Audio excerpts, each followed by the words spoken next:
I'm Dr. Howard Marcus. I'm a general internist at the Austin Regional Clinic, and I'm the chairman of the Texas Alliance for Patient Access, or TAPA.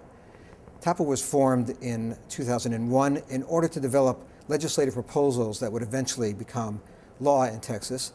And in 2003, tort reform was passed in Texas, and House Bill 4 has changed the landscape of medical care in Texas forever. This is 8 years ago that this legislation was passed and essentially ratified by the Texas electorate when they passed Prop 12 in September of 2003. And what has happened since then has gone so far beyond our expectations that it's really hard to believe, and I almost have to pinch myself every day to really believe what advances we've made in doctors coming to Texas and the availability of health care in Texas. Before the tort reform of 2003, doctors were not coming to Texas in any significant numbers. In many specialties, people would not go to the hospital. Doctors would drop out from ER privileges, and emergency room doctors would change their practices so they didn't have to have the exposure to endless lawsuits. I could go on and on. OBGYN's not practicing OBGYN anymore, but just the gynecology part. I could go on and on. And since that time, the number of doctors applying for a license in Texas has just about doubled. And this happened within 2 or 3 years of the passage of House Bill 4. And they're coming from all over the country. We got a call from Mayor Bloomberg of New York recently, and he wanted to know some more details about what was going on in Texas, because he's concerned that doctors in New York are leaving for Texas, and that is true.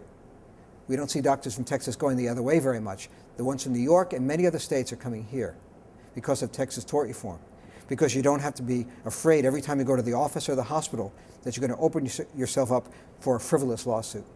So what has happened? Well, the number of carriers that insure doctors has exploded from about 4 to something like 30 carriers. So there's lots of choice for insurance. The rates have come way down, and doctors have gone to places they wouldn't have been otherwise. We're talking about obstetricians in rural Texas, many more ERs covered by ER specialists throughout Texas, including rural areas of Texas and South Texas. And we have data that will explain this in great detail, but I can assure you that we are in so much better shape than we would have been otherwise. And one other thing I'd like to say, Texas is growing very, very rapidly. There was something like a 20% increase in population in the last census. That's something like 5 million people. And in order for the medical community to keep up with that kind of growth rate, you need to have lots of doctors coming in from all over the place. You can't produce them fast enough to cover that population. And without the tort reform of 2003, you can be certain that we would have a real crisis in access to care in Texas instead of the great success story that we have now.